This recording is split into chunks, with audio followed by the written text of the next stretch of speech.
एक हवेली हूँ, उसका दर भी हूँ, खुद ही आंगन, खुद ही शजर भी हूँ। अपनी मस्ती में बहता दरिया हूँ, मैं किनारा भी हूँ, भंवर भी हूँ। आसमां और जमीन की वुसअत देख, मैं इधर भी हूँ और उधर भी हूँ।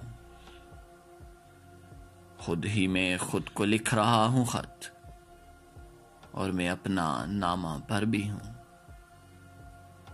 दास्तां हूँ मैं एक तवील, मगर तू जो सुन ले तो मुख्तसर भी हूँ।